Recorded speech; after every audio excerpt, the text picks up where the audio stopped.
మన ప్రభువును రక్షకుడైన యేసుక్రీస్తు నామములో వందనములు తెలియజేస్తున్నాను.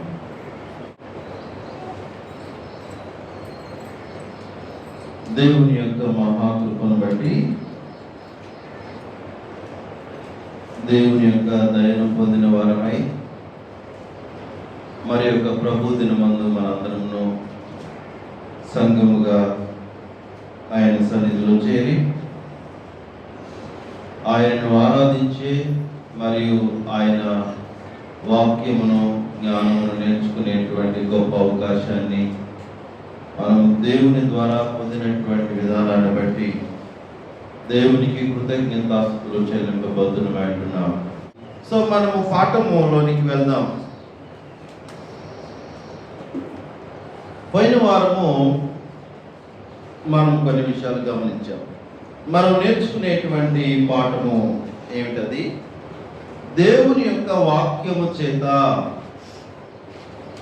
దేవుని యొక్క వాక్యము చేత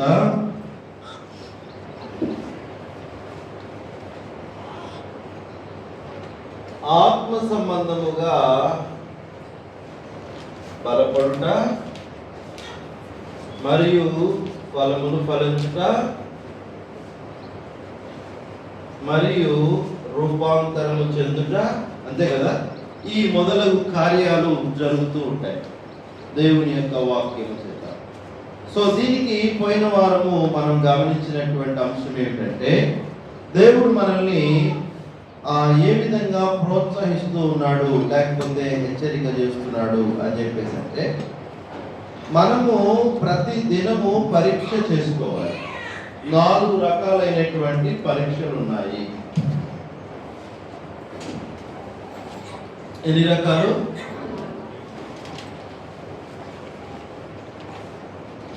ఒకటి స్వపరీక్ష.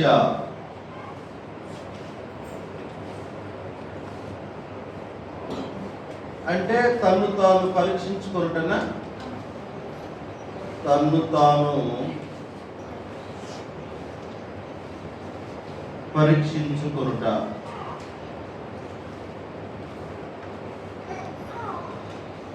రెండు, ఇతరుల చేత పరీక్షింపబడుట.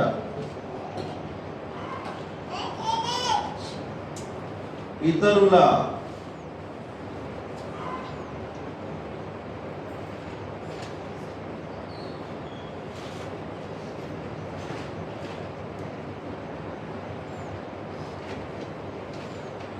మూడు,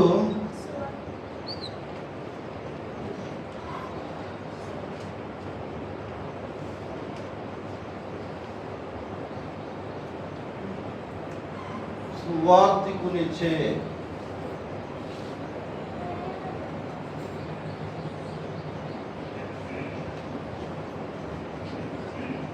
నాలుగు, దేవుని చేత.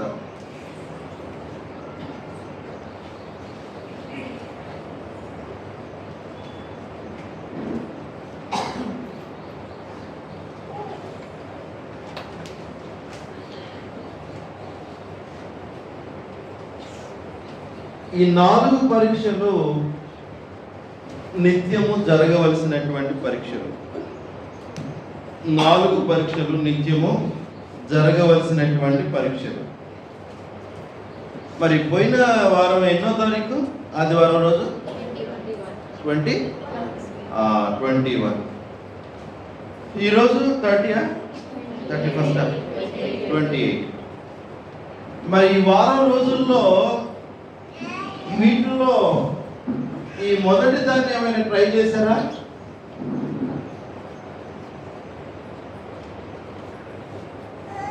మొదటి దాన్ని ఏమైనా ట్రై చేశారా? స్వపరీక్ష, తన్ను తాను పరీక్షించుకొనుట. దీనికి ఎవరి సహాయమైన అవసరమా? ఎవ్వరితో పని లేదు. ఇది స్వపరీక్ష. ఇది వీటన్నిటిలో చాలా ముఖ్యమైనటువంటిది. Very very very very important. చాలా ముఖ్యమైనటువంటిది. ఆ యొక్క పరీక్ష ద్వారా మనం ఏంటి అనేటువంటిది మనకు తెలిసింది, అంతే కదా. ఆ పరీక్ష ద్వారా మనం ఏమిటో మనకు తెలిసేటువంటి అవకాశం ఉంది. మనం ఏమిటో అంటే మీరు ఏ కోణంలో మీరు పరీక్ష పెట్టుకుంటే ఆ కోణంలో మీకు రిజల్ట్ అనేటువంటిది వస్తుంది. అంతే. మీ యొక్క ఎబిలిటీ ఎక్కడ, మీ ఎబిలిటీని పరీక్షించుకుంటారా, మీ విశ్వాసాన్ని పరీక్షించుకుంటారా, లేకపోతే మీ జ్ఞానాన్ని పరీక్షించుకుంటారా, ఇంకా ఏ రకమైనటువంటి పరీక్ష, మీ ఆరోగ్యాన్ని పరీక్షించుకుంటారా, మీ ఆత్మీయతను పరీక్షించుకుంటారా, మీ మానసిక స్థితిని పరీక్షించుకుంటారా, ఏ కోణంలో మీరు పరీక్ష చేసుకోవడం అయినా సరే ఇది చాలా ఇంపార్టెంట్, చాలా ఇంపార్టెంట్. కాబట్టి ప్రతి మనిషి ఈ 4 పరీక్షల్లో నిత్యము చేయబడుతూ ఉండాలి, పరీక్షింపబడుతూ ఉండాలి. 4 జరుగుతూ ఉండాలి, నిత్యము జరుగుతుండాలి. వై, ఎందుకు అని చెప్పేసి అంటే దీనిలోనే మనిషి యొక్క పరిపక్వత అనేటువంటిది దీని మీద ఆధారపడి ఉంది. ఒక మనిషి యొక్క పరిపక్వత లేకపోతే ఎదుగుదల, డెవలప్మెంట్ అనేటువంటిది వీటి మీదనే ఆధారపడి ఉన్నది. ఎప్పుడైతే మీరు పరీక్ష చేసుకుంటారో అప్పుడు మీలో కొన్ని లోపాలు మీకే అర్థమైంది. అంతేనా? మీకు ఎప్పుడు అర్థమవుతాయో అప్పుడు మీరు ఏం చేస్తారంటే, వాట్ షుడ్ ఐ డూ, నేనేం చేయాలి దీన్ని అధిగమించడానికి అనేటువంటిది మీలో ఒక క్వశ్చన్ స్టార్ట్ అయింది. అంతే కదా?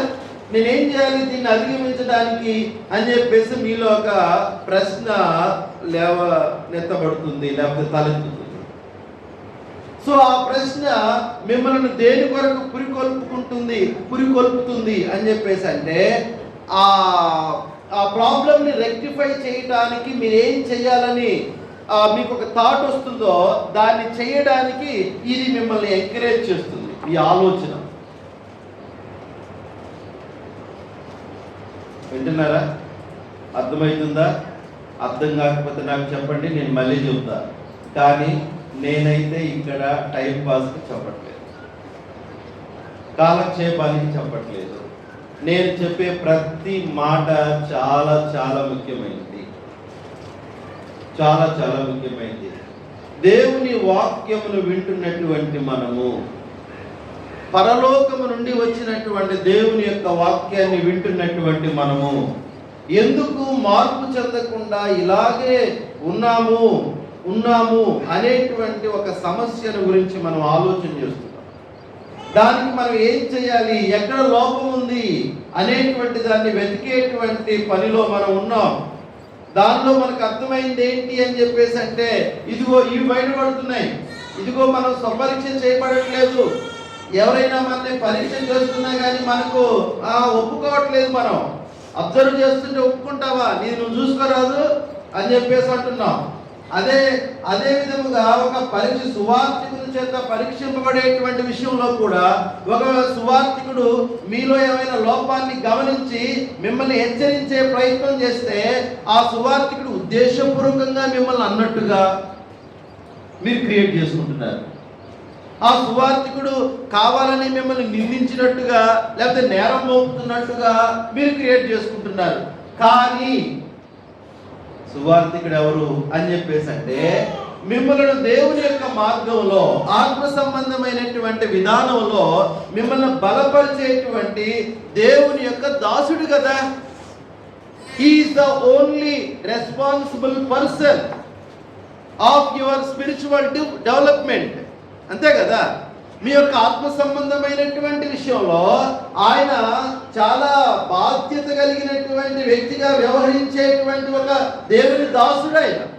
కాబట్టి మిమ్మల్ని పరీక్ష చేయటం నాకు అవసరమేనా? అవసరమా కాదా?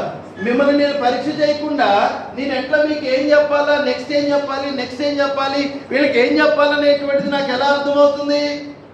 ఒక టీచర్ పరీక్ష పెట్టేది అంతే కదా, పిల్లలకి పరీక్ష పెట్టేది.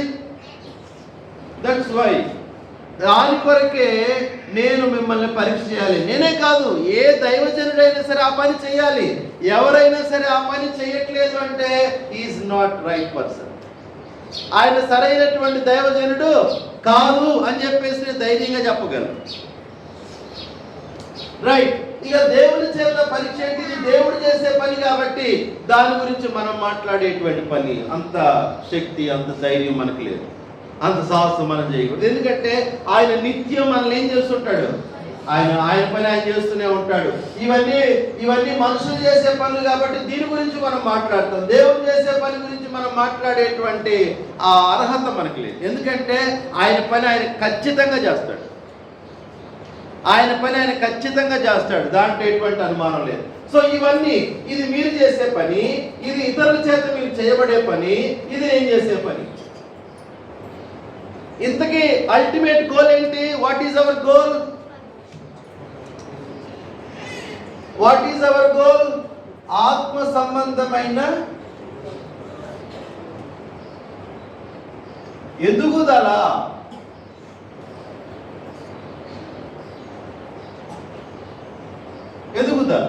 అంతే కదా? ఆత్మ సంబంధమైన ఎదుగుదల, దిస్ ఈజ్ అవర్ గోల్. లేక రూపాంతరము.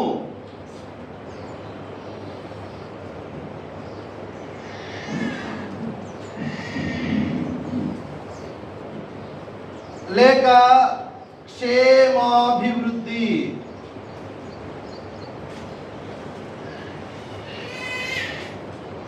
క్షేమాభివృద్ధి, ఈ మూడు జరగాలి. అంటే ఆత్మ సంబంధమైన ఎదుగుదల అన్న, రూపాంతరం అన్న, క్షేమాభివృద్ధి అన్న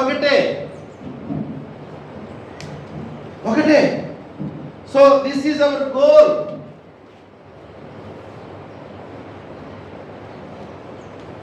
ఎవరి గోల్? మన గోల్ అంటే ఎవరిది? క్రైస్తవుల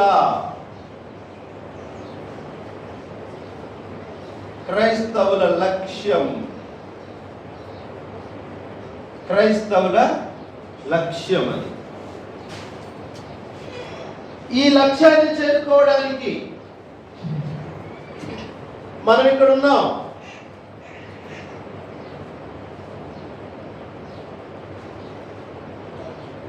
లక్ష్యం ఇక్కడ ఉంది.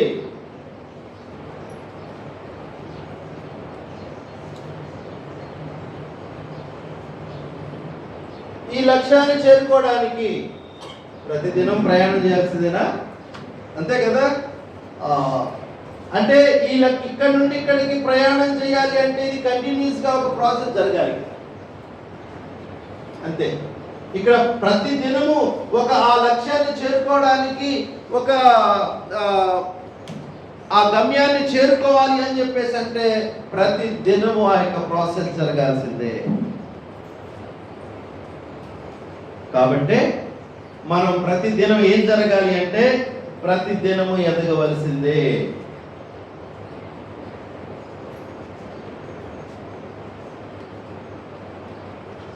పుట్టినటువంటి బిడ్డ సంవత్సరం అయ్యేసరికి ఎంత ఉండాలి అనే దానికి మీకు ఒక అవగాహన ఉందిగా, ఎంత పెరగాలి. ఒక 5 సంవత్సరాలకి ఎంత ఎత్తు ఉండాలి అనే దానికి మీకు ఒక అవగాహన ఉంది. ఒక 10 సంవత్సరాలకి అతని వెయిట్ కానీ అతని హైట్ కానీ ఎంత ఉండాలి అనేటువంటి దాని మీద ఒక అవగాహన ఉంది.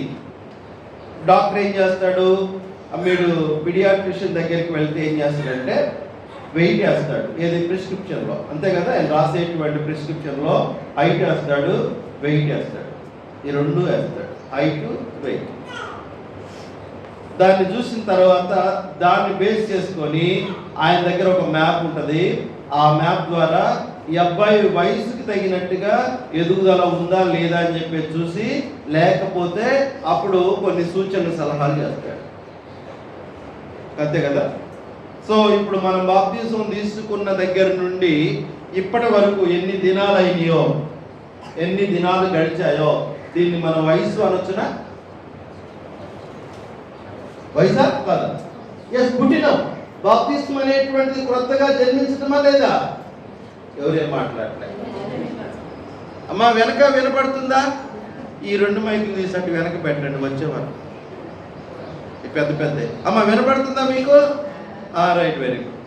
బాప్తిసం తీసుకోవడం అనేటువంటిది కొత్తగా జన్మించడమేనా? మరొకసారి మనం జన్మిస్తున్నామా లేదా? క్రీస్తులో జన్మిస్తున్నాం. ఆత్మ సంబంధంగా క్రీస్తులో జన్మిస్తున్నాం. అప్పటి నుండి ఇప్పటి వరకు మీ యొక్క ఆత్మ సంబంధమైన వయసు, మీ యొక్క ఆత్మీయమైనటువంటి వయసు ఎన్ని దినాలు, ఎన్ని సంవత్సరాలు కౌంట్ చేసుకోండి. ఈ ఇన్ని సంవత్సరాలలో నేను ఎంతవరకు ఎదగాలి, ఎంతవరకు ఎదిగాను, ఎంతవరకు ఎదగాలి, ఎంతవరకు ఎదిగాను అనేటువంటిది మనం ఆలోచన చేయాలి. మనల్ని ఆలోచింపజేస్తున్నవి ఏంటి? ఇక్కడ దేవుని యొక్క వాక్యం, దేవుని యొక్క వాక్యము. మీలో ఎవరైనా సరే, మీలో ఎవరైనా మేము బాప్తిసం తీసుకొని మేము రక్షణ పొంది ఇన్ని సంవత్సరాలైంది, అయితే మేము ఎదగవలసినంత ఎదగలేదు, బలపడవలసినటువంటి అంతగా బలపడలేదు అనేటువంటి బాధ మీలో ఎవరిలోనైనా ఉందా? ఉందా? నేను చెప్పాను ఏ బాధ ఉందో. ఇన్ని సంవత్సరాలైంది దేవునిలోనికి వచ్చి, అసలు ఏం సాధించను, మనం సంపాదించను. ఇన్ని సంవత్సరాలైంది దేవునిలోనికి వచ్చి, వాళ్ళు ఒక్కొక్కళ్ళు ఏమో స్టేజీల మీదకి ఎక్కి గొప్ప గొప్ప సాక్ష్యాలు చెబుతున్నారు. నా ఆరోగ్యం బాగైందని, లేకపోతే నాకు బిడ్డ లేకపోతే దేవుడు బిడ్డనిచ్చాడని, లేకపోతే ఉద్యోగం లేకపోతే ఉద్యోగం ఇచ్చాడని, లేకపోతే నా వ్యాపారంలో నేను చాలా డెవలప్ అయ్యానని చెప్పేసి చాలా మంది సాక్ష్యాలు ఇస్తుంటే మనకి ఏమనిపిస్తుంది? నేను ఇన్ని రోజులైంది నా యొక్క క్రీస్తులోనికి వచ్చి, ఇంతవరకు ఒక ఉద్యోగంలో ఒక ప్రమోషన్స్ కానీ, లేకపోతే వ్యాపారంలో అభివృద్ధి కానీ, లేకపోతే పిల్లల విషయంలో కానీ, లేకపోతే ఇంకేమైనా వేరే భౌతికమైనటువంటి ప్రయోజనాలు కానీ ఏవి పొందలేకపోతున్నామే అని చెప్పేసి ఆత్మ సంబంధమైనటువంటి విధానంలో ఉన్నటువంటి మనలాంటి వాళ్ళకి అలాంటి వాటిని చూసినప్పుడు ఆలోచన రాకపోదు. వస్తుందా రాదా? వస్తుంది. కానీ అవన్నీ నిజమా? అవన్నీ నిజం కాదు. అవన్నీ నిజం కాదు. మన యొక్క లక్ష్యం ఏంటి? దేవుడు మనల్ని ఎందుకు పిలిచాడు? మన లక్ష్యం ఏంటి అంటే ఆత్మ సంబంధంగా ఎదగడానికి, రూపాంతరం చెందడానికి, క్రీస్తు వలె క్షేమాభివృద్ధి చెందడానికి మనల్ని దేవుడు పిలిచాడు. మనమందరము యేసు క్రీస్తు వలె మార్పు చెందాలట. దేవుడు మన ముందుంచినటువంటి లక్ష్యం అది. దాని గురించి ఎవరు ఆలోచన చేయట్లే. నేను ఇంతవరకు ఎన్ని బట్టలు సంపాదించా, ఎంత ఇల్లు కట్టుకున్నాను, దేవుళ్ళలోకి వచ్చి నేను ఇన్ని రోజులైంది కానీ ఒక మంచి ఇల్లు కూడా కట్టుకోలేకపోయాను అని చెప్పేసి అంటే దేవుళ్ళలోకి వచ్చింది, దేవుడిలోనికి రావడం అంటే వ్యాపారం ఇది. మరి ఇక్కడికి వస్తే ఎట్లా నువ్వు సంవత్సరం లక్ష కోటి ఇట్లా పెరుగుతాయా నీకు ఇక్కడికి రాంగులోనే?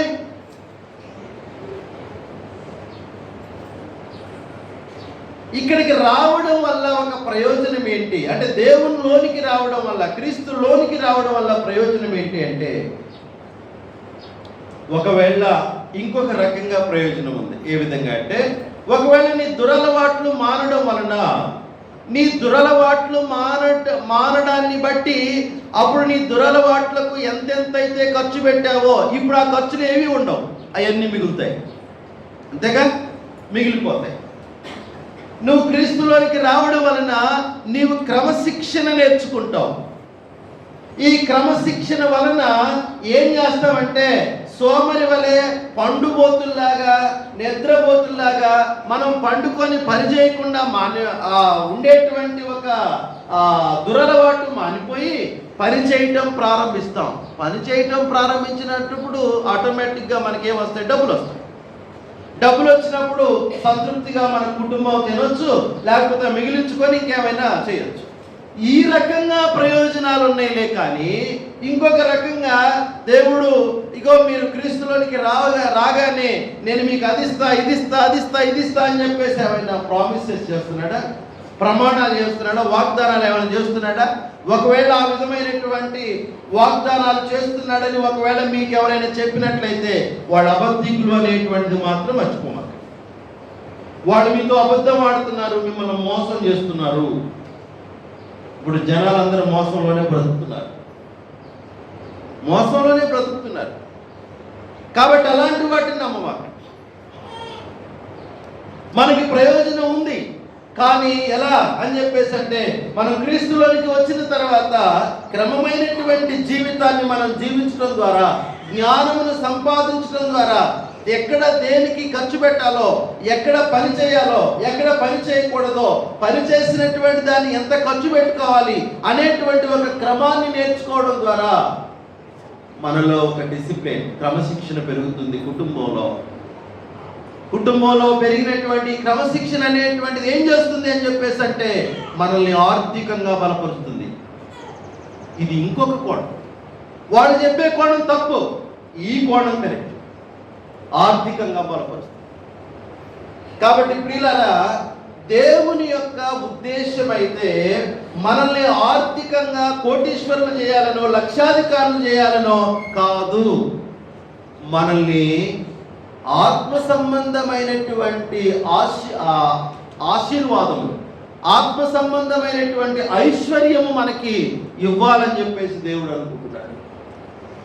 ఆత్మ సంబంధమైనటువంటి ఐశ్వర్యము మనకు దేవుడు ఇవ్వాలని అనుకుంటున్నాడు. మనము భూ సంబంధమైనటువంటి ఐశ్వర్యాన్ని కోరుకోవడం ఎంత బుద్ధి తక్కువ పని, ఎంత బుద్ధిహీనత కదా. కాబట్టి ఇక్కడ దేవుని యొక్క జ్ఞానాన్ని అర్థం చేసుకోవడానికి ప్రయత్నం చేయండి. మన యొక్క లక్ష్యం ఇది. ఈ లక్ష్యం నెరవేరడానికి ఇవి చేయవలసినటువంటి అవసరం ఉంది. కొరింథీయులకు రాసినటువంటి మొదటి పత్రిక 3వ అధ్యాయం ఒకసారి మీరు గమనించినట్లయితే, కొరింథీయులకు రాసినటువంటి మొదటి పత్రిక 3వ అధ్యాయము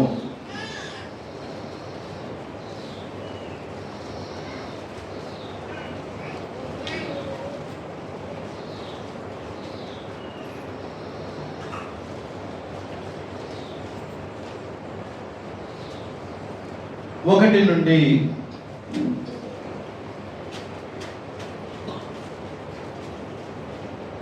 3 వచనాలు. 1 నుండి 3 వచనాలు కాజా చదవా. సహోదరులారా, ఆత్మ సంబంధులైన మనుషులతో మాట్లాడినట్లు నేను మీతో మాట్లాడలేకపోతే. మరొకసారి చదవండి. సహోదరులారా, ఆత్మ సంబంధమైన మనుషులతో మాట్లాడినట్లు నేను మీతో మాట్లాడలేకపోతుంది. శరీర సంబంధులైన మనుషులే అనియు క్రీస్తునందు పసిబిడ్డలే అనియు మీతో మాట్లాడవలసి వచ్చెను. అప్పటిలో మీకు బలము చాలకపోయినందున పాలతోనే మిమ్మును పెంచితిని గాని అన్నముతో మిమ్మును పెంచలేదు. మీరింకను శరీర సంబంధులై ఉండుట వలన ఇప్పుడును మీరు బలహీనులై ఉన్నారు కారా. మీలో అసూయయు కలహమును ఉండగా మీరు శరీర సంబంధులై మనుష్య రీతిగా నడుచుకొనువారు కారా. చాలండి. మన గురించే చదివినట్టుగా ఉంది నాకు. అది పౌలు కొరింథీయులకు రాసినా కానీ మన గురించే చదివినట్టుగా ఉంది. చదివాడు, అర్థమైపోయింది. ఇంకొక రెఫరెన్స్కి వెళ్ళిపోదామా? అర్థమైంది ఏమన్నా? పౌలు కొరింథీయులకి పత్రిక రాశాడు. ఇందుకే కొరింథీయులు ఎవరు? కొరింథీయులు ఎవరు?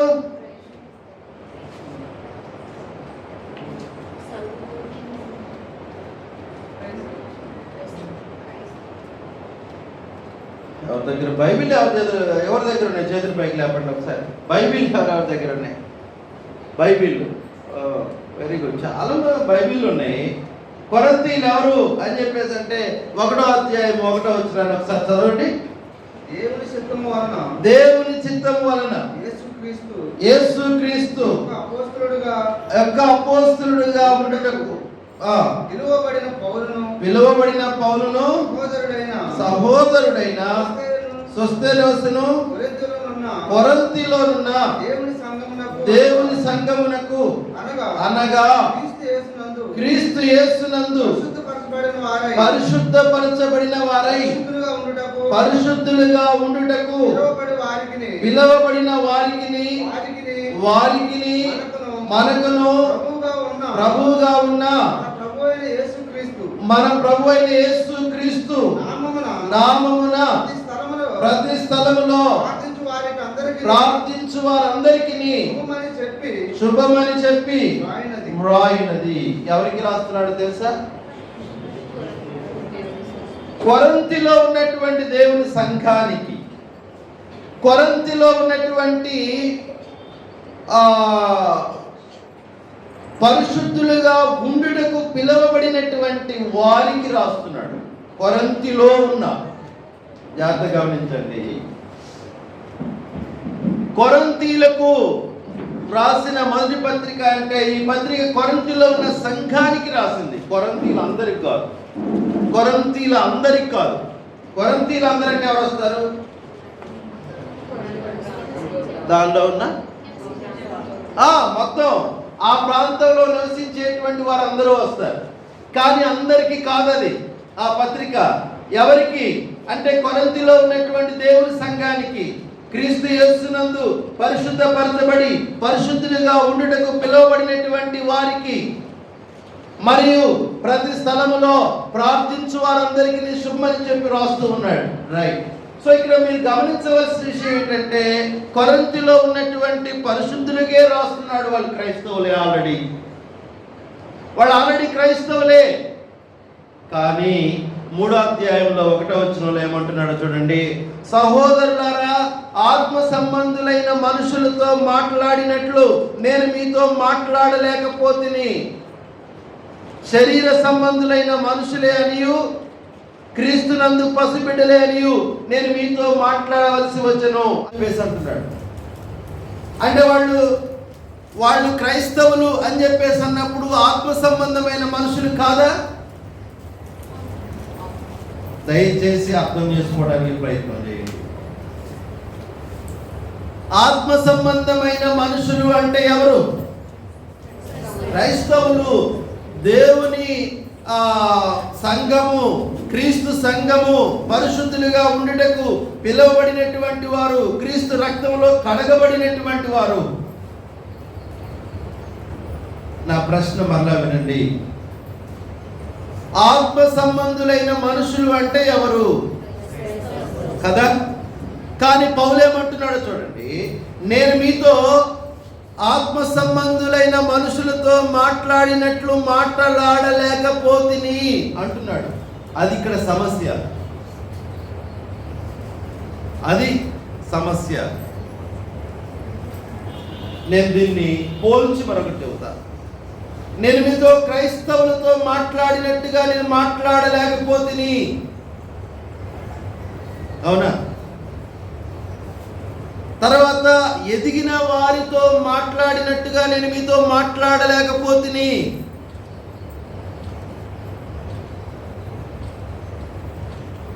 పోల్చు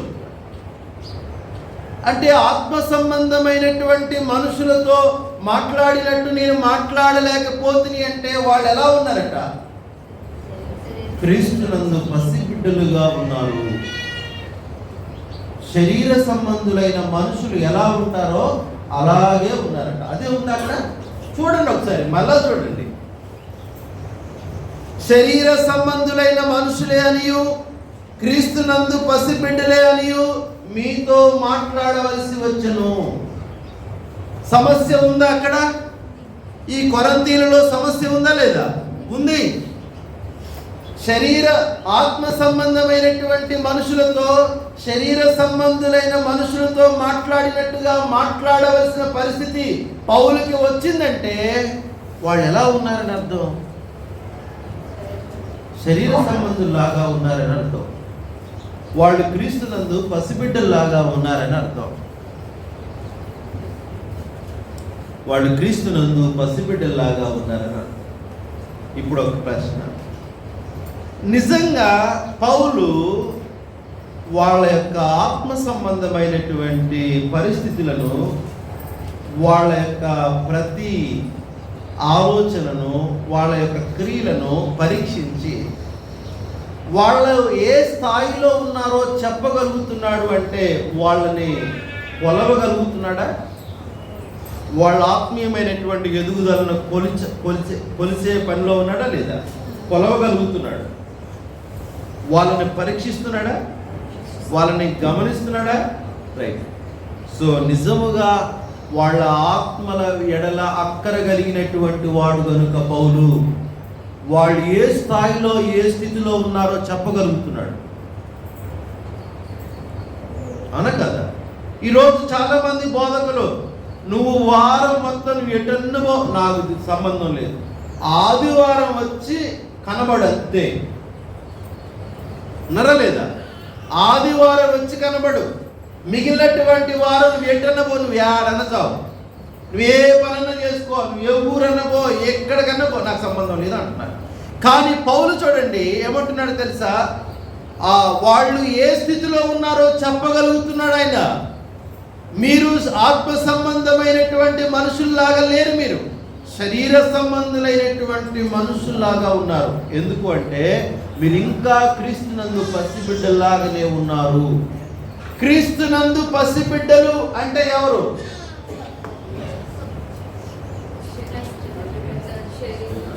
క్రీస్తునందు పసిబిడ్డలు అంటే ఎవరు? క్రొత్తగా జన్మించినటువంటి వాళ్ళని క్రీస్తునందు పసిబిడ్డలు అంటారు. శిశువులు అంటారు, అంతే కదా? ఆ ఇన్ఫాంట్స్ అని చెప్పేసి అంటారు. ఇన్ఫాంట్ అంటే చిన్న పిల్లలు, శిశువులు అంటారు. చిల్డ్రన్ అంటారు కదా.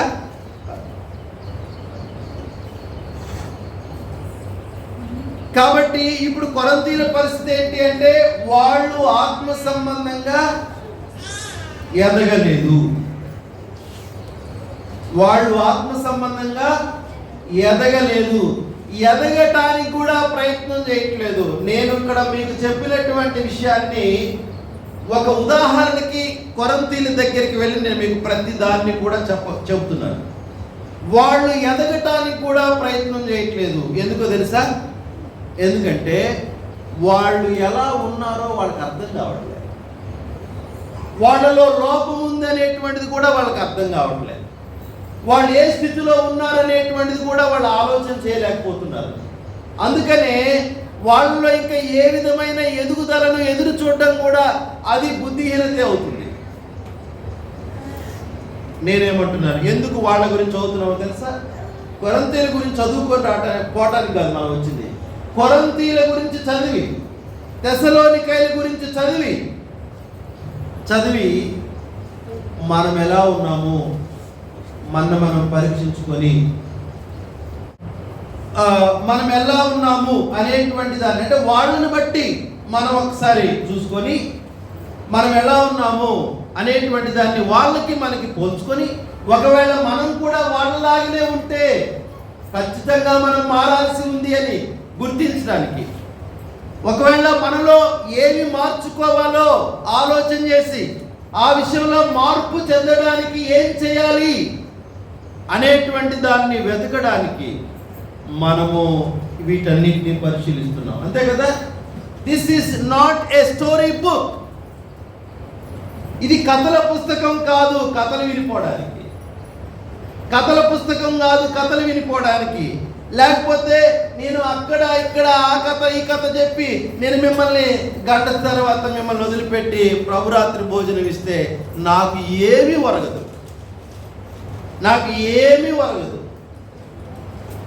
సో ఇక్కడ మీ ఎడల నాకు ఒక బాధ్యత ఉంది. అదేమిటి అంటే కేవలం మీకు వాక్యం చెప్పడం మాత్రమే కాదు, మీరు ఆత్మ సంబంధంగా ఏ స్థితిలో ఉన్నారో నేను గమనిస్తున్నాను. కాబట్టి ఆ విషయంలో మీరు మార్పు చెంది ఆత్మ సంబంధంగా ఆ లోపాలను దిద్దుకొని బలపరచబడటం కొరకు నేను ప్రయత్నం చేస్తున్నాను. ఒక ప్రతి సువార్థికుడు చేయవలసిన పనిదే. ఏదో 4 మాటలు చెప్పి వెళ్ళిపోండి అని చెప్పేసి అంటే నేను ఒక మంచి సేవకుడిని కాను. కాబట్టి ప్రియులారా, నేనేమంటున్నానంటే, సో కొరింథీయులు ఇలా ఎందుకున్నారు అంటే, కొరింథీయులు అలా ఎందుకున్నారు అని చెప్పేసి అంటే సమస్య ఇది.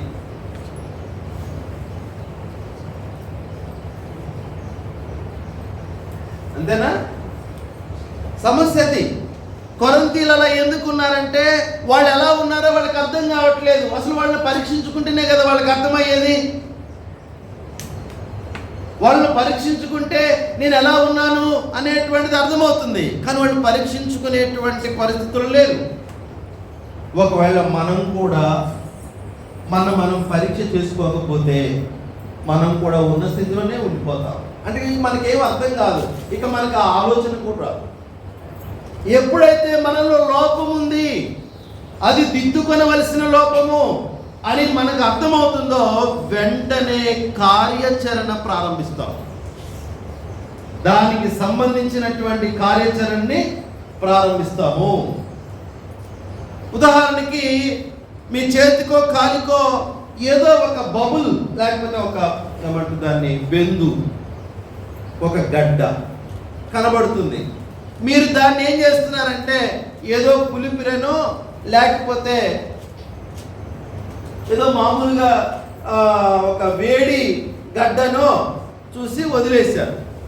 మీరు అలా వదిలేసి మీ పని మీరు చేసుకుంటూ ఉంటే, మీకు బాగా స్నేహితుడు, తెలిసినటువంటి మంచి జ్ఞానం కలిగినటువంటి వాడు మిమ్మల్ని పరీక్షించి, ఇదేంటి, ఎప్పుడు వచ్చింది ఇది, దీని గురించి నువ్వు ఎందుకు నిర్లక్ష్యం చేస్తున్నావు అని చెప్పేసి అంటే, ఇది మామూలుదేలే అని చెప్పేసి నువ్వు అన్నావు. ఒరే బాబు, మామూలు అంటేంది, ఇది మామూలు కాదు, ఇలాంటివి గడ్డలే బహుశా క్యాన్సర్ కూడా అయ్యే అవకాశం ఉంది అని మిమ్మల్ని కొంచెం ఎంకరేజ్ చేసి, దాని మీద అవగాహన కల్పించి మిమ్మల్ని పరీక్ష చేయించుకోవడానికి పంపించాడు అనుకోండి.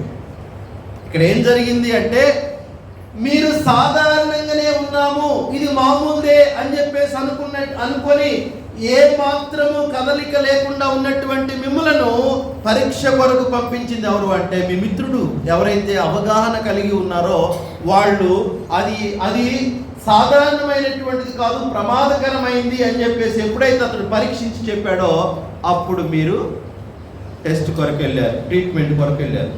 అంతే కదా? సో ఇది కూడా అలాంటిదే.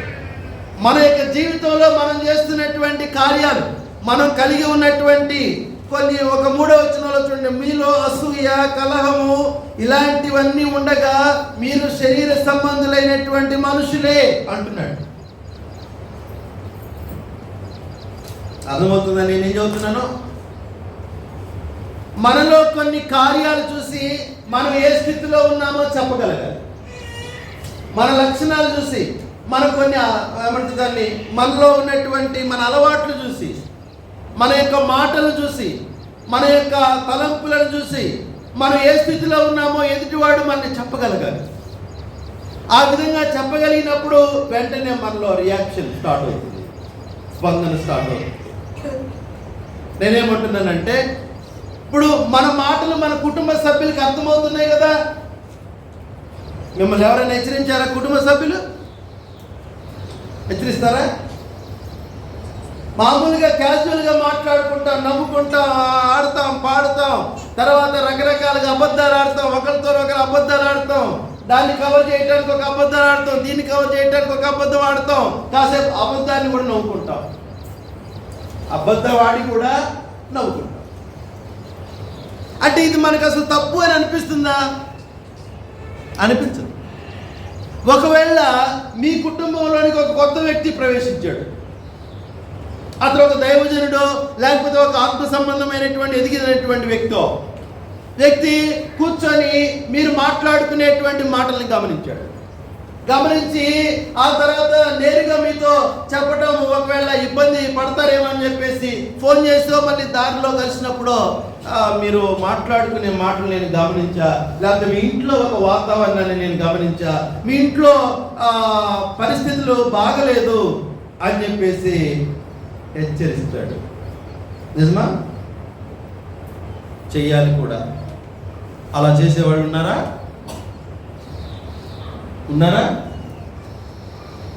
ఇది రెండవది. అది రెండవది, అంతే కదా. ఒకటి మనల్ని మనం పరీక్షించుకునుట, స్వపరీక్ష.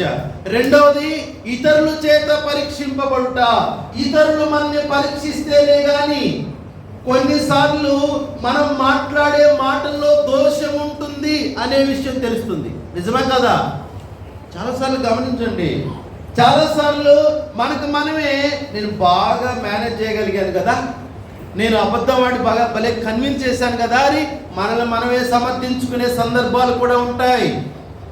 కానీ మనం ఎప్పుడైతే ఆత్మ సంబంధమైనటువంటి వ్యక్తులతో సహవాసాన్ని కలిగి వాళ్ళ మధ్య మనం తిరుగుతూ ఉంటామో, వాళ్ళ సహవాసంలో మనం మెలుగుతూ ఉంటామో, అప్పుడు వాళ్ళు మనల్ని గమనిస్తున్నటువంటి వాళ్ళు ఏం చేస్తారంటే, నువ్వు తప్పు చేస్తున్నావు, నువ్వు అబద్ధం ఆడుతున్నావు, నువ్వు మోసం చేస్తున్నావు, నువ్వు పొరపాటుగా మాట్లాడుతున్నావు, అర్థమైందా, నీ క్రియలు బాగలేదు, నువ్వు దీనిలో మార్చుకుంటే మంచిది అని ఇతరులు మనకి చెప్పగలిగే అవకాశం ఉంది. ఇతరులు మనని పరీక్షించినప్పుడు, ఇతరులు చేత మనం పరీక్షింపబడాలి అంటే ఆ ఇతరులు ఖచ్చితంగా ఎవరై ఉండాలి అంటే ఆత్మ సంబంధులై ఉండాలి. ఆ ఆత్మ సంబంధులై ఉంటే మాత్రమే ఆ ఇతరులైనటువంటి వాళ్ళు ఏం చేస్తారంటే నీలో ఉన్నటువంటి లోపాలని ఎత్తి చూపించే అవకాశము, జ్ఞానం వాళ్ళకే ఉంటుంది. అందుకే ఎల్లప్పుడూ మనం ఎవరితో సహవాసం కలిగి ఉండాలి?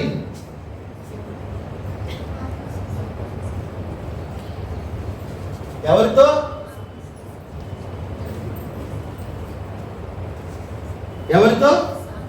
సంఘముతో సహవాసాన్ని ఇప్పుడు కలిగి ఉండాలి. ఎందుకో తెలుసా? సంఘములో కొంతమంది ఆత్మ సంబంధమైన ఎదిగినటువంటి వాళ్ళు ఉంటారు. వాళ్ళు మనల్ని హెచ్చరిస్తుంటారు, వాళ్ళు మనల్ని ఖండిస్తుంటారు, వాళ్ళు మనల్ని గద్దిస్తుంటారు, ప్రేమతో మనల్ని మందలిస్తూ ఉంటారు. ఆ తర్వాత మనం వాళ్ళని మందలిస్తూ ఉంటాం. దీని ద్వారా ఏం జరుగుతుంది అని చెప్పేసి అంటే మనం ఎలా ఉన్నామో మనకు అర్థమవుతూ ఉంటుంది, లోపాలు మనకు తెలుస్తూ ఉంటాయి. ఆ తెలిసినప్పుడు వాటిని దిద్దుకోవడానికి కూడా అవకాశం ఏర్పడుతూ ఉంటుంది. రెండు విషయాలు గమనిస్తున్నాం. ఒకటి స్వపరీక్ష, రెండు ఇతరుల చేత సహోదరులు ఆత్మ సంబంధమైనటువంటి వారి చేత పరీక్షించబడుతా అనేది. మరలా చెబుతున్నాను, ఇది జరగకపోవట వలననే కొరింథీయులు ఎలా ఉన్నారు అంటే క్రీస్తునందు పసిబిడ్డలుగానే ఉన్నారు. వాళ్ళలో ఎటువంటి ఎదుగుదల లేదు. ఏ సంఘంలో అయితే సహోదరులు ఎక్కువగా కలుసుకొని కార్యక్రమాలు జరుగుతాయో, సంఘ కార్యక్రమాలు బాగా జరిగి ఎక్కువ ప్రతిరోజు ప్రతిసారి కలుసుకుంటారో వాళ్ళు ఆత్మీయంగా ఎదగడానికి గల కారణం ఏంటంటే ఇదే ఒకరినొకరు హెచ్చరించుకొనుట అనేటువంటిది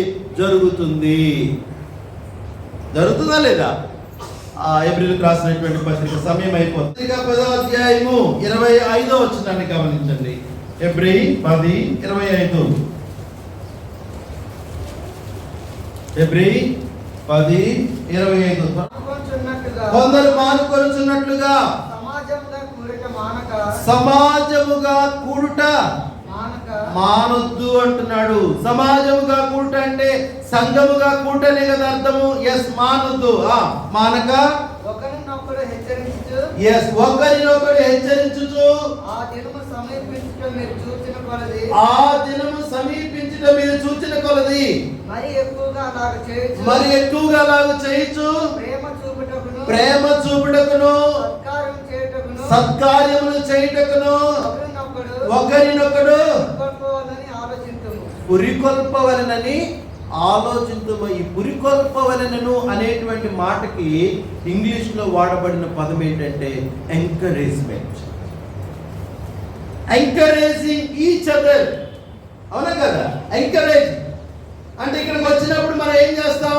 ప్రేమలో మనం బలపడుతూ ఉంటాం. ఒకరి యందు ఒకరము పలకరించుకోవడం, ప్రేమ చూపుకోవడము, తర్వాత పరామర్శించుకోవడము, ఇలాంటి.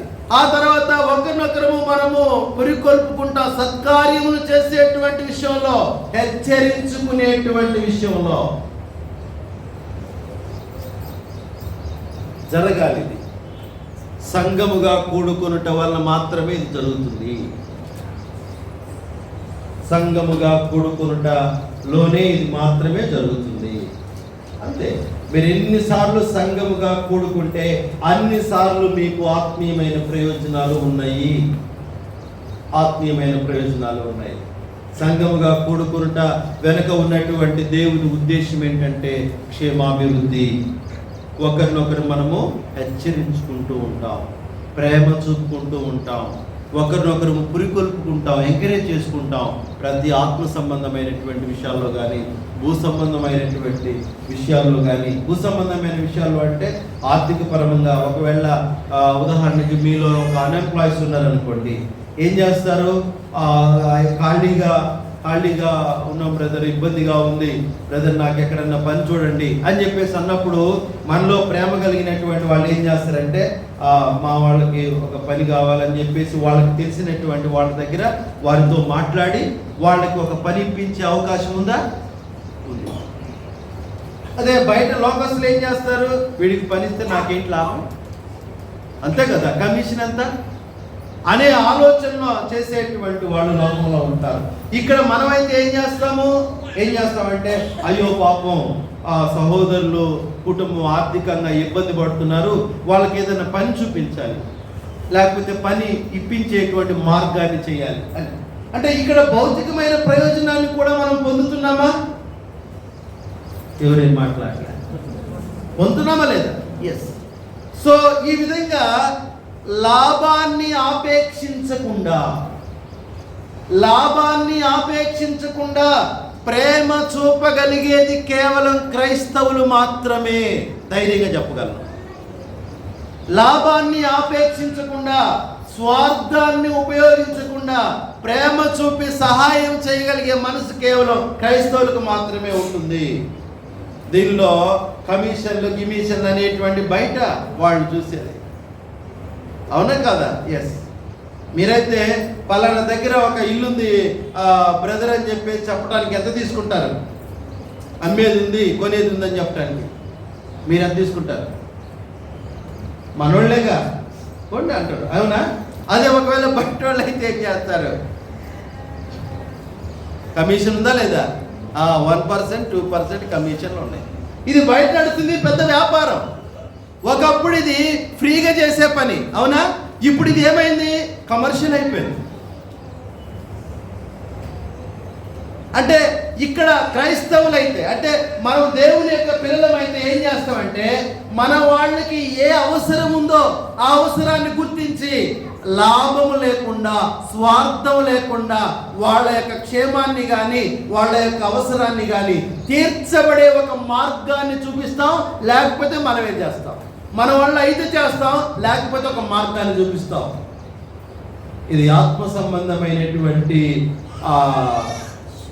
ఎదిగినటువంటి వారి మధ్య జరిగేటువంటి కార్యక్రమాల పరిస్థితులు. సో నేను ఏం మాట్లాడుతున్నాను, ఏం చెబుతున్నాను అంటే దయచేసి జాగ్రత్తగా గమనించండి. మనం ఏ స్థితిలో ఉన్నామో మనకి అర్థం కావాలి అంటే స్వపరీక్ష అవసరం. ఒకవేళ మనం స్వపరీక్ష చేసుకునేటువంటి జ్ఞానం కూడా మనకి లేదు, మనం ఇంకా బలహీనంగా ఉన్నాము, మనం ఇంకా పసిపిడులుగా ఉన్నాము అంటే ఈ పరీక్ష అవసరం. అంతేనా? కొన్నిసార్లు మనకి ఎలా కనపడతాయి అంటే యథార్థంగానే కనపడతాయి. మన పరిస్థితులు మనకు యథార్థంగానే కనపడతాయి. నేను కరెక్ట్గానే మాట్లాడుతున్నా, నేను కరెక్ట్గానే ఆలోచన చేస్తున్నా, నేను యథార్థంగా ఉంటా అని. అసలు నేను అబద్ధం ఆడను అనుకుంటేనే అబద్ధం ఆడేటువంటి వాళ్ళు ఉంటారు. సో నేనేం మాట్లాడుతున్నానంటే, సో ఈ పరీక్ష మనకి కూడా చాలా అవసరము. ఇది ఆత్మ సంబంధమైన మనుషుల మధ్య జరగవలసినటువంటి పరీక్ష. సంఘముగా కూడుకొనుట మానకుండా మనం ఎక్కువసార్లు సంఘముగా కూడుకొనుట వలన ఈ ప్రయోజనం ఉంది. ప్రతిసారి దేవుని యొక్క వాక్యాన్ని వినడం మాత్రమే కాకుండా ప్రేమ చూపుటకును, సత్కార్యములు చేయుటకును, హెచ్చరించుకును, ఒకరినొకడు హెచ్చరించుకున్నటకును మనము ఏం చేస్తామంటే కూడుకున్న ప్రతిసారి కూడా ఇక్కడ ఒక కార్యాచరణ జరుగుతుంది. మీరు హాస్టల్లో ఉన్న పిల్లల్ని లేకపోతే మీకు దూరంగా వేరే పట్టణాల్లో రూమ్స్లో ఉండి చదువుకునేటువంటి పిల్లల్ని మీరు గమనించారా? వాళ్ళ ఇంటికి వచ్చిన తర్వాత మీరు అడిగే ఫస్ట్ ప్రశ్న ఏంటో తెలుసా? ఏందిరా ఇంత తగ్గిపోయినది అంట. అవునా? కారణం ఏంటి?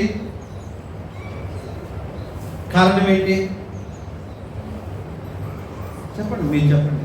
ఇంత తగ్గిపోయిన వాడిని అడుగుతారు కదా, వాడు తగ్గిపోవడానికి కారణం ఏంటి? ఏంటిది తగ్గిపోవడానికి గల కారణం ఏంటి అంటే వారికి అందవలసినటువంటి ఆహారము వానికి అందట్లేదు. అదేంటి? అక్కడ కూడా తిండే పెడతారంటే ఇంట్లో ఉన్న తిండికి అక్కడ ఉండేటువంటి తిండికి తేడా ఉంటుంది. అవునా కదా? ఎస్. మనం ఎప్పుడైతే కుటుంబంతో ఉంటామో ఇంట్లో 3 times మనము టిఫిన్, లంచ్, డిన్నర్ మాత్రమే కాకుండా మధ్యలో కొన్ని ఆహార పదార్థాలు కూడా మనం తీసుకుంటూ ఉంటాం. అవునా? తగినటువంటి సమయంలో నీళ్లు, కావలసినటువంటి కొంత ఇంకా ఎక్స్ట్రా ఫుడ్ మనకు అందుతూ ఉంటుంది. అదే హాస్టల్లో ఉంటే ఈ ఫుడ్, ఈ అందే 3 పూట్ల ఫుడ్ కూడా వాడికి సరిగా కూరలు లేవనో, అవి టేస్ట్గా లేవనో, ఇంకా రకరకాల ఉప్పు లేదనో, కారం లేదనో, రకరకాలైనటువంటి కారణాల చేత తక్కువగా తీసుకోవడానికి ప్రయత్నం చేస్తారు. తక్కువగా తీసుకుంటారు, ఎక్కువగా తీసుకోరు. దానివల్ల బలహీనపడతారు. అందుకే మనము ద్రాక్షవల్లి గురించి కూడా మనం మాట్లాడుతున్నాం. తీగ ద్రాక్షావళిలో ఉంటే ఎందుకు బలపడుతుంది లేకపోతే ఫలిస్తుంది అని చెప్పేసి అంటే అర్థం ఏంటంటే ద్రాక్షావళి నుండి అందేటువంటి ఆ యొక్క బలము, శక్తి దానికి సమపాళ్లలో అందుతుంది. కుటుంబంలో ఉంటే ఆత్మ సంబంధంగా అంటే భౌతికంగా ఆత్మ సంబంధంగా ఎదగటానికి ఒక విద్యార్థికి లేకపోతే ఒక బిడ్డకు అవకాశం ఉంది.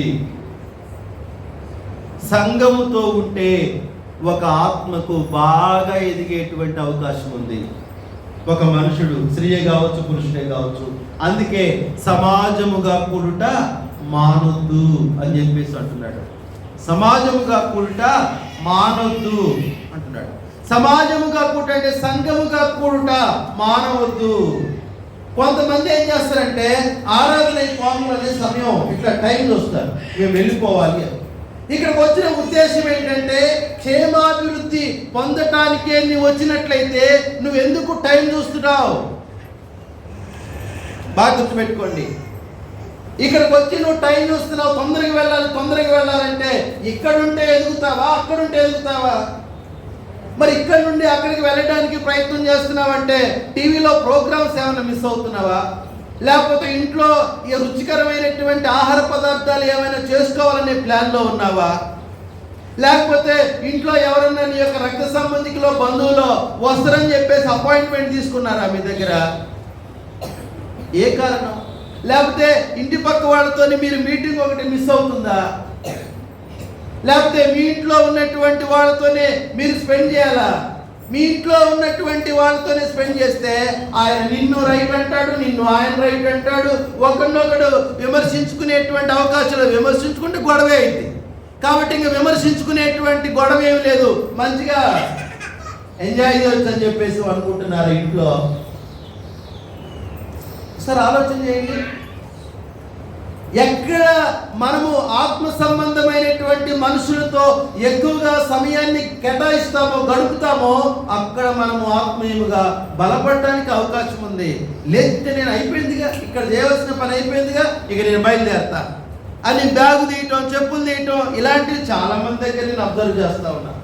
నేను చేస్తూనే ఉన్నాను. ఇగో సువార్థికుని పని ఏంటి?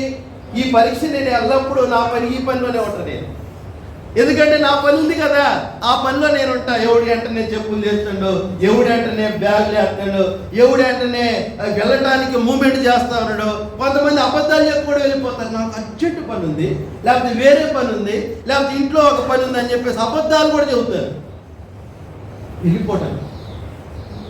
కానీ మన లక్ష్యం ఏంటి అనేటువంటి దాన్ని మనం అర్థం చేసుకోవడానికి ప్రయత్నం చేయవలసినటువంటి అవసరం. మీ సహవాసం ఎవరితో ఉంటే ఆత్మీయంగా బలపడతారో మీరు ఆలోచన చేసుకోవాలి. మీ సహవాసం ఎవరితో ఉండాలి, ఉంటే మీరు బలపడతారు. సంఘముగా కూట మానవద్దు, సమాజముగా కూట మానవద్దు. ఆదిమ సంఘము ప్రతిరోజు కూడుకునేవారు. ప్రతిరోజు వాళ్ళు ఇంటికి పోదామని చెప్పి చూసేవాడు కాదు. వాళ్ళు ఎప్పుడు ఇంటికి పోదామా, ఎప్పుడు ఇంకా నా పనులు నేను చేసుకోవాలా, ఇంకా నా పని, వాళ్ళు అట్లా కాదు. ఎక్కువగా ఇక్కడే కేటాయిస్తే నేను ఆత్మీయంగా బలపడతా అనేటువంటి ఆలోచన వాళ్ళకు ఉండేది. కానీ ఈరోజు చాలా మంది మనుషులు అట్లా లేదు. ఒకసారి పౌలు చెప్పినటువంటి దాన్ని మళ్ళీ నేను జ్ఞాపకం చేస్తున్నాను. నేను మీతో ఆత్మ సంబంధమైన మనుషులతో మాట్లాడినట్టుగా నేను మాట్లాడలేకపోతుంది. కానీ వాళ్ళు ఆత్మ సంబంధమైన మనుషులేనా? వాళ్ళు క్రీస్తులోనే ఉన్నారు, కానీ అలా లేరు. వాళ్ళు క్రీస్తునందు పసిబిడ్డలుగా ఉన్నారు. వాళ్ళు శరీర సంబంధులైనటువంటి మనుషులు ఎలా ఉన్నారో వాళ్ళ లాంటి లక్షణాలు వీళ్ళలో కనబడుతున్నాయి. ఆయనకి అసూయ, ద్వేషము, ఇలాంటి కలహము, ఇలాంటివన్నీ కూడా, మత్సరము, ఇలాంటివన్నీ ఉన్నాయి. మరి మనలో ఉన్నాయా? మనం పసిబిడ్డలుగానే ఉన్నామా? మనము ఆత్మ సంబంధమైన మనుషులుగా ఉన్నామా? ఎప్పుడైతే సువార్త దగ్గరికి వచ్చి కానీ, లేకపోతే మీ యొక్క కుటుంబ సభ్యులతో కానీ, లేకపోతే మీ యొక్క తోటి సంఘ సభ్యులతో కానీ, నాలో మార్చుకోవాల్సిన ఏమన్నా నీకు కనపడుతున్నాయా అని ఎప్పుడన్నా అడిగారా? నేను మార్చుకోవాల్సిన ఏమన్నా ఉన్నట్టుగా మీకు ఏమన్నా అనిపిస్తున్నాయా అని చెప్పేసి ఎప్పుడన్నా అడిగారా? ఇది మంచి ప్రశ్నేనా? ఈ మంచి ప్రశ్నేనా? ఒకసారి మీరు ఆలోచన చేయండి. ఒకవేళ మీ ఇతరులతో అడిగేటువంటి ఆ యొక్క ధైర్యం లేకపోతే, సిగ్గుపడితే మీ కుటుంబ సభ్యులతో అడగండి, నాలో ఏమైనా మార్చుకోవాల్సినవి ఉన్నాయా? ఆత్మ సంబంధంగా, దేవునికి అనుకూలముగా నాలో ఏమైనా మార్చుకోవాల్సినవి ఉన్నాయా? ఆ ప్రశ్న ఇతరులని అడగటానికి కూడా మీకు ఇబ్బంది ఉంటే ముందు మిమ్మల్ని మీరు అడుక్కోండి. నేను ఇంకా ఏ విషయంలోనైనా మారాలా? ఇంకా ఏ విషయంలోనైనా నేను మార్పులో నాకు అవసరమా? నాలో ఇంకేమైనా లోపాలు ఉన్నాయా? మొదట మిమ్మల్ని మీరు అడుక్కోండి. ఆ తర్వాత మీ కుటుంబ సభ్యులు కానీ ఇతరులు కానీ మీరు అడగండి. ఒకవేళ అవసరమైతే వాళ్ళ స్థాయికి మీకు చెప్పేటువంటి పరిస్థితి లేదు అని మీకు అనిపిస్తే, లేకపోతే ఒకవేళ అంత జ్ఞానం వాళ్ళకి లేదనిపిస్తే ఒక్కసారి ఇంకా ట్రై చేయండి. ఎక్కడ? వామ్మో అసలు వద్దులే, ఓ నాయన వామ్మో ఇక్కడికి వచ్చిన వాళ్ళకో ఇంకంతే అంటారా? మరి ఇక్కడికే మీకు ధైర్యం లేకపోతే మరి ఇక్కడికి ఎట్లా వెళ్ళిపోతారు? జీవము గల దేవుని చేతిలో పుట్ట భయంకరం కదా. మరి ఇక్కడికే మీరు ధైర్యం లేకపోతే మరి ఇక్కడికి ఎట్లా వెళ్తారు? ఒకసారి ఆలోచన చేయండి. నాకు వచ్చిన న్యాయంగా ఉందా? ఇక్కడికి వెళ్ళడానికంటే ముందు ఇక్కడ ఒక ఆయన ఉంటాడు కదా, గేట్ కీపర్. ఇక్కడ అడిగి చూడండి, అయ్యా నాలో ఏమన్నా లోపాలు ఉంటే చెప్పండి. అవసరమేనా? ఇది అవసరమా కాదా? ఖచ్చితంగా అవసరము, ఖచ్చితంగా అవసరము. ఎందుకు అంటే మనందరి లక్ష్యం ఒకటే, మారాలి, ఆత్మ సంబంధంగా ఎదగాలి, ఆత్మ సంబంధంగా రూపాంతరం చెందాలి, క్షేమాభివృద్ధి చెందాలి, మనలో క్రీస్తు యొక్క రూపం ఏర్పడాలి. ఇది కదా మన లక్ష్యం. ఆ లక్ష్యాన్ని నెరవేర్చడానికి లేకపోతే చేరుకోవడానికి ఖచ్చితంగా మనము ప్రయత్నాలు చేస్తూనే ఉండాలి. పాట పాడుకొని